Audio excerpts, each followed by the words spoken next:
Between the hills, the stars, the sky, the river so clear, river so clear. If I could change the world, I'd tell you what I do. I'd make it safe for everyone. I'd make me loving you a place for war or hatred, for lies of bigotry.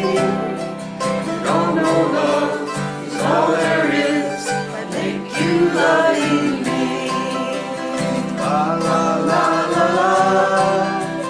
La la la la la. La la la la la. La la la la la.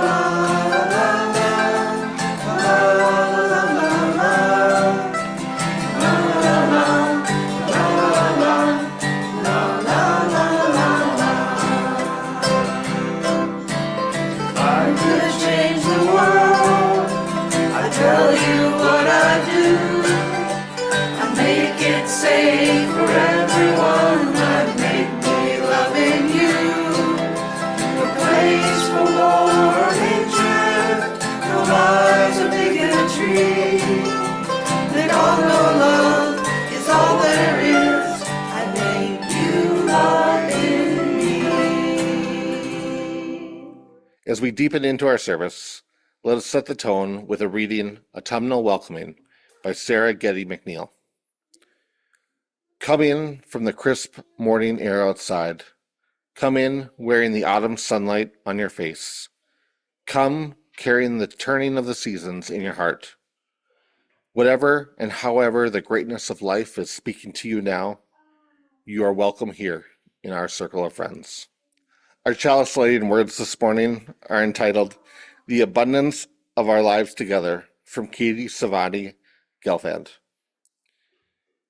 We light our chalice as a symbol of gratitude. As we celebrate the abundance of our lives together, in this sanctuary, we harvest bushels of strength for one another and offer our crop with the hands of compassion and generosity. In the authentic and gentle manner of our connections, we cultivate a simple sweetness to brighten our spirits. May we be grateful for the ways we nourish and uplift each other, for it is the sharing of this hallowed time together that sustains us. Our program today is Arts for All with Sargianna Wutzke. Sargianna grew up in a small town of New England, North Dakota. Sargianna moved to Bismarck to further her education, receiving a bachelor's degree in English education with a minor in history. She has made it her mission to be fearless in pursuing what sets her soul on fire. With this purpose, she realized advocacy for marginalized populations truly is her passion and ignited her fire. Sargianna has advocated for individuals with developmental disabilities in the school and provider sector. She is currently the lead operations officer for Community Options, an agency that serves people with developmental disabilities. The arts made such an impact in Sargianna's life that she wanted to ensure others were able to have the same experience and access to arts as she did. So she started Arts for All in 2018. Arts for All is a nonprofit that provides free classes to people of all ability levels in the arts: dance, drama, visual arts, music, and writing, targeting those who are low income, at risk, or have developmental disabilities. Sargianna also took her true passion of helping impact underserved populations and nonprofits and help build the Mercy Box, which collects donations each month for different nonprofits in the community. Sargianna checked an item off her bucket list when she became the co-host of a podcast, These Are Your Neighbors, a podcast which highlights individuals driving positive change and making lasting impact in the Bismarck community. Sargianna loves to collaborate with other nonprofits and started a group consisting of local female nonprofit directors. This group of leaders believes in collaborating together to make a bigger impact in our community. Sargianna serves on a number of boards, committees, and committees in the Bismarck community. She is a board member for the Biz Man Stilettos, Fit for Victory, NDANO, and the Bismarck chapter of the ARC. She is the chair of the Bismarck Human Relations Committee and also serves on the Bismarck Mandan Scholarship Pageant Committee. Sargianna has been a speaker for Bismarck State College Speakers Bureau, speaking on a variety of leadership topics. In her free time, Sargianna enjoys spending time with her 2 kids, reading, and going to listen to local bands. Please welcome Sargianna Wutzke. Thank you so much for having me. I feel tall standing on this. Usually I feel short, but it makes me feel like I'm standing above. Thank you again. As Matt stated, my name is Sargianna Wutzke, and I am the Executive Director and founder of Arts for All. I started Arts for All on a phone call and a prayer. I received a phone call from a friend of mine where we were discussing how different kids don't have the same opportunity as my kids do as far as the arts go. And I had already thought of starting a nonprofit, but I didn't know what type I wanted to start it, but I wanted a nonprofit that wasn't already in our community. I hung up the phone, and this was in October. I started Arts for All in November. It launched in November 30th of 2018. So my big saying is everything is figure-outable. I knew that I could figure out how to start this nonprofit because it was something that was needed. So that's why I started Arts for All so quickly. I knew I had the people around me that could do this. So as Matt said, Arts for All provides art opportunities at no cost, and we specifically target individuals that are low income, at risk, or have developmental disabilities. The people that might not be able to have access to the arts if it weren't for us, and if it weren't for them being at no cost. The type of arts that we provide are visual arts, dance, drama, creative writing, and music. When I started Arts for All, we started with visual arts. And I knew that would probably be the most popular type of art. However, I am an awful visual artist. I can't probably draw a stick person, but I knew someone who could. Her name is Melissa Gordon. She's a local artist that's very popular. If you've ever been to Art Alley, she's the one who did Chief Sitting Bull. She did the Side of Glance Salon. She does a bunch of murals. She's very creative. Fortunately, her daughter and my daughter were very good friends at the time. So I knew if I had asked her, she would say yes. So I asked her to come aboard and volunteer to teach visual arts. When we set our board up, one of my friends is our board president, and she worked for Charles Hall Youth and Family Services. Unfortunately, they're no longer in our community. However, what they were was they had foster group homes, specifically targeting individuals, children, that were abused or neglected, had really gone through a lot of struggles. And unfortunately, not too long before Arts for All started, they got rid of their art program. They lost the funding for the program at the time. Sometimes losing funding happens, doesn't it? So they lost the funding, so we decided to partner with them and offer visual arts. And Melissa was going into their 2 different homes. One was for girls and one was for boys, and teaching the classes. For kids that are struggling, or adults that are struggling with that abuse and neglect, art is so important because it shows them a supportive environment for them to express themselves. Not everybody expresses themselves through words. A lot of people express themselves differently, and art and creativity like that is another way for people to express themselves. It also helps individuals to process the trauma that they've gone through by art, by expressing themselves through painting or drawing or whatever type of art they're doing. One of the stories from Charles Hall is we had a boy who refused to participate in the first class. All the other kids participated, he refused. But we decided to give all the kids sketchbooks at the end of that class so they could draw between the next class. Well, he came back the next class and decided to participate, and his sketchbook was completely full of pictures. And he reached out to his counselor, showing him these pictures to express himself, and it helped him through therapy at the time. So despite the fact that he didn't participate in the beginning, just that little piece of a sketchbook for him really helped him process his feelings. After we partnered with Charles Hall, the next place we partnered with was the school system. Many schools in our area have an after-school program that specifically serves individuals that are lower income. So we started with Wilmore Elementary was the first school that we went into. We offered visual arts there as well, and it was generally for 5th and 6th graders, sometimes 4th graders as well, but it was the older kids is how we offered it. And it wasn't only kids that were low income or at risk, we also had kids that had developmental disabilities. So kids that needed adaptations, or maybe they needed someone to sit with them and assist them with the painting or the drawing or whatever art project they were doing. So that really impacted the kids because it was an outlet for them to express themselves. And kids that were going through different things who maybe they couldn't talk to their teachers or their counselors about it were able to express that in a different way. So as I said, it was generally 4th, 5th, and 6th graders. Well, there was a little girl who was a 3rd grader who wanted to participate because her sister had done it and she really loved art.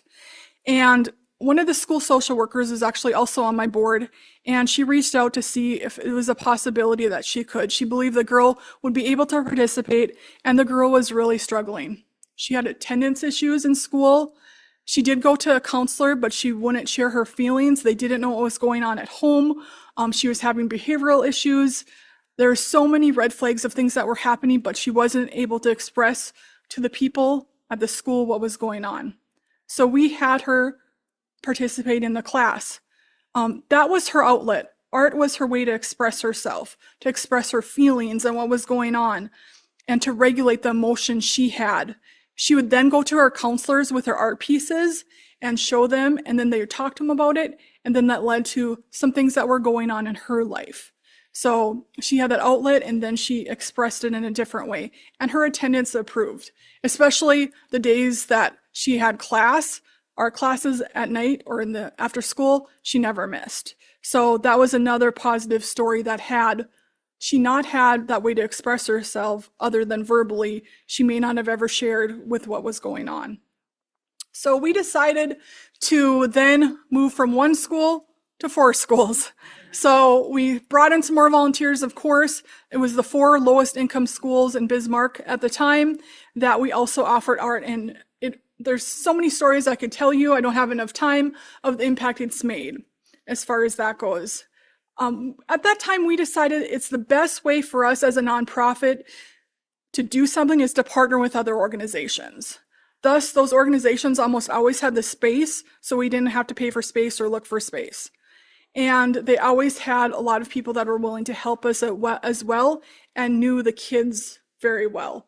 Aside from the school system, as well as Charles Hall, other organizations we partnered with are Dakota Boys and Girls Ranch. We've done art with, we've done creative writing with them as well. We continue to do art with them right now. TR for Heart and Soul. They serve people with developmental disabilities as well. They do equine therapy, and they've had art classes during the summer, during some camps that they had that we've offered art at no cost, as well as volunteers to help those kids who may need a little bit more assistance. YouthWorks, who provide services to runaway teens and homeless teens. We've done art with them as well. So up to this point, all the people that we were serving were kids or teens. So that was our first outlet. Then I decided to give a speech at a University of Mary class. And I happened to have someone who worked at Heartview in the class. I was trying to get volunteers is why I was speaking to them actually. And she came to me and she asked if we've ever thought about serving adults. So Heartview serves people going through substance use, addiction. They serve that population. And I went back to my board and I thought, well, we're called Arts for All. So we probably should serve more than just kids. So we decided then also to serve and partner with Heartview. Heartview, we've been with now 5 years. Melissa went from teaching our classes in the school to now Heartview is the place that she teaches the classes. So we started teaching classes once a week to people that are going through opioid addiction. And those classes really helped people that were struggling with that addiction piece who couldn't verbally express themselves. Also, a lot of those individuals helped with focusing.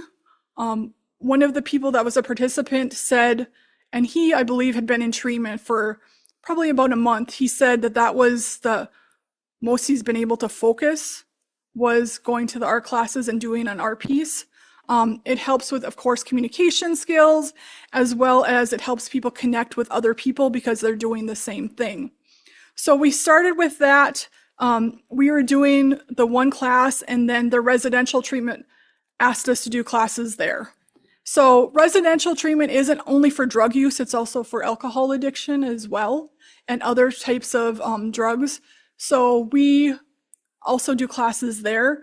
So for 5 years, we've done classes at both of the settings weekly. So Melissa goes into the inpatient and the outpatient every single week.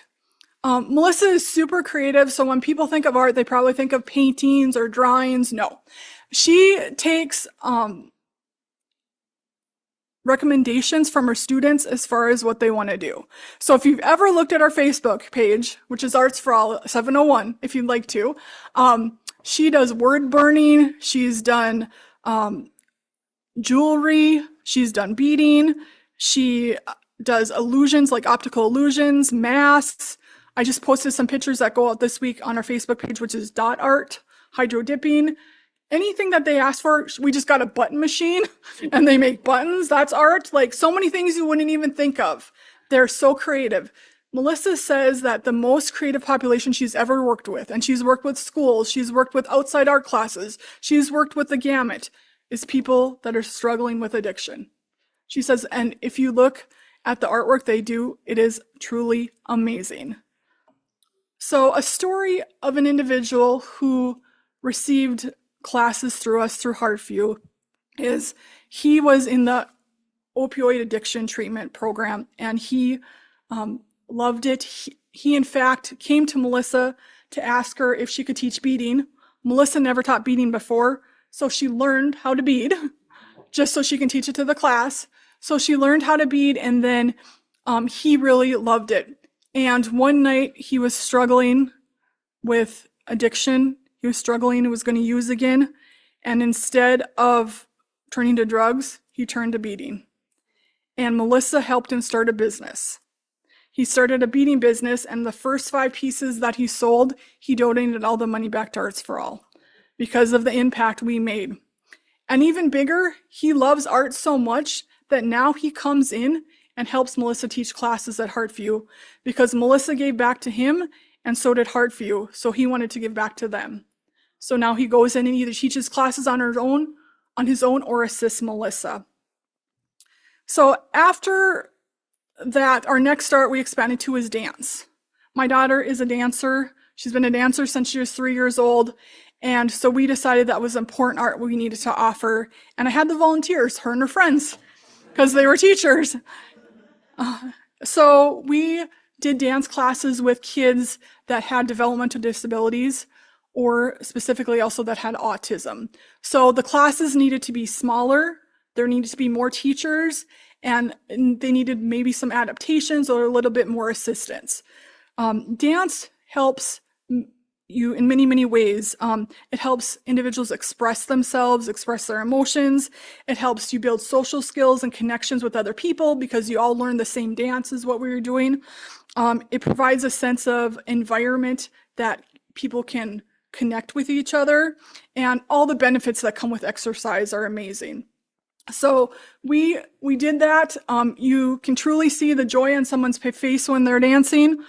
This morning I was dancing along to your music. So you can truly see, and you could see the kids and how much that they loved it. So we were so fortunate to be able to offer it to those kids as well.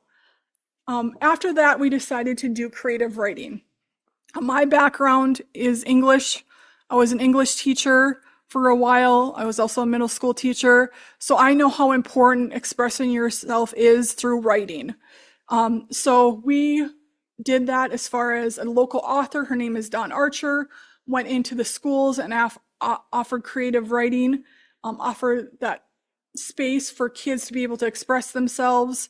It was like a therapeutic approach to individuals' feelings and what they were going through, so they could talk about that and express themselves and then share it with someone that was important to them, or sometimes with their friends who were also in the class together. We did that through, in Mandan, we did a class with another teacher, the same thing. We did it in Bismarck schools as well. So we reached a bunch of people with our creative writing. We did it at Dakota Boys and Girls Ranch over Zoom because it was 2020. That was interesting, but it worked because we needed to do what we needed to do to get that out to the kids. So that was a way that the kids could express themselves. So the one thing that I haven't talked about yet is music. And music is the most interesting of how that happened. So we always wanted to start a music program. Music was important in my life. I was in choir. My kids were in choir. I was a saxophone player. So it was so important for me to start that. There's a lot of things that happened that it took 2 years for it to happen. We had 2 people at different times who were coming on board to volunteer. One, unfortunately, couldn't do anymore because he got a different job. The other one had to move last minute and he couldn't do it. So we didn't have a volunteer to do it. And I'm not that great a saxophone player, so I wasn't going to do it. However, Colleen Reinhardt, who is also a local musician, came to us and said, I really want to teach. She's like, I have it on my heart that I want to teach music. Do you guys have any opportunities? I'm like, really? Well, at the same time she came to us, there was a grant that happened to be open, and she wanted to teach keyboard is what she specifically wanted to do. And keyboards are not cheap like some people may think. Piano keyboards are expensive, like $200 a piece. And we wanted to be able to fund it. So there's a grant through the Community Foundation that came across my desk, and I wrote for it, and we ended up getting the $5,000, which is the most grant you can get. At the same time, Colleen stepped up to volunteer. So a keyboard class was made. So we do the keyboard classes after school, in school settings. We've done different schools. Right now, we're still at Grimsrud, which now I think this is our 4th year at Grimsrud.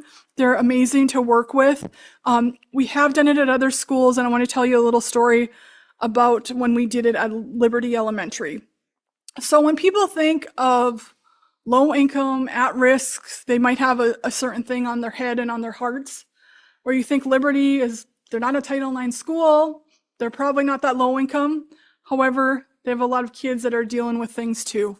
Kids dealing with mental health issues, kids that their family has been torn apart, that have had a parent pass away, that have had a father that's serving his country.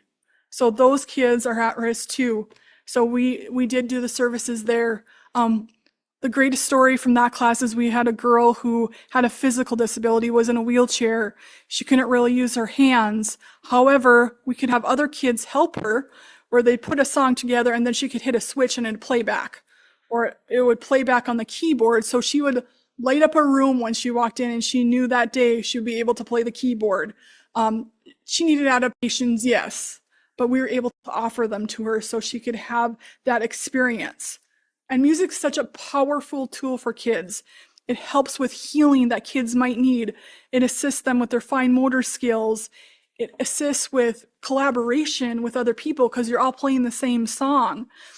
This past year, in fact, we had someone who learned how much they enjoyed music, that she now transposes her own music as a 5th grader. She came not even having a keyboard or able to play music. In 1 year, she now can transpose her own music. So we're lucky enough that we will be offering that again this year. So as far as Arts for All goes, we love our community and love what we get to offer, but we're always looking for new things. So what is going on with us going forward? We have a new program that I'm going to announce today that we just finally have found the funding with. They actually came to us like less than a month ago. They're called the New Freedom Family Center. And what they are is they're a division of the New Freedom Center, and they provide services to people that are going through substance use that are mothers. So in our world, probably the most people that don't get the treatment that they need are mothers, because they want to take care of their kids and think that time is away from their kids isn't beneficial to them. So this treatment program will serve mothers who are either expecting or have kids. And eventually they will have kids that will stay at the treatment center as well. and then the mothers will be able to get the programs needed, and I believe the kids will have daycare provided as they need. So we will go in there and teach art classes. A few people that had started this program had seen us, had been involved in classes that we had offered before at the business that they worked at. So they saw the impact of art. And that was the one thing that they wanted to do aside from like counseling and stuff and groups that they wanted to do was art therapy. So we will be offering that for them. We'll also be partnering with another organization that provides human trafficking, 31A Project, and providing art classes to people in the mentoring program and survivors of human trafficking. We will be providing that. We partner with the ARC. I'm a board member of the ARC, and we've provided classes to people with developmental disabilities through the ARC. Tie-dye classes, we offer art classes. We're going to go forward and offer some more classes for them as well. And my big vision for the next, hopefully within the next year, I want to offer a week-long dance camp for people with developmental disabilities. It's called I Can Shine Dance Camp, and it's partnering with another organization who does these camps. They do a bike camp that's offered in Bismarck, as well as a swim camp. I want to motivate and also do a dance camp as well. So how do we get our funding? We do private donations from either businesses or people. We also do grants. I write a lot of grants. It's probably the least favorite part of my job is writing grants. But that's what a lot of our funding comes from. So that's how we get the funding that we have to keep us going. Where do we need help? We always are looking for volunteers, and it was very great for me to hear that you guys have an art class that you're going to be doing. That's awesome. I love to hear things like that. So if anybody wants to come and do some art for me, we would be more than willing. Either teaching a class or helping in a class. Also, any other types of arts. We're always looking for volunteers to either teach the class or help out in the class. And then, of course, people that can write grants would be the other thing. So that's a little bit about Arts for All. I did leave some cards if anybody wants to know more information. It has a QR code that brings you to our website. And then as well, I will stay after if anybody has any questions at all. But thank you so much for having me. I really appreciate it. We extinguish the chalice with these closing words by Amy Zuckerman Morgenstern. It becomes more. When we take fire from our chalice, it does not become less, it becomes more. So we extinguish our chalice, but we take its light and warmth with us, multiplying their power by all our lives and sharing it with the world.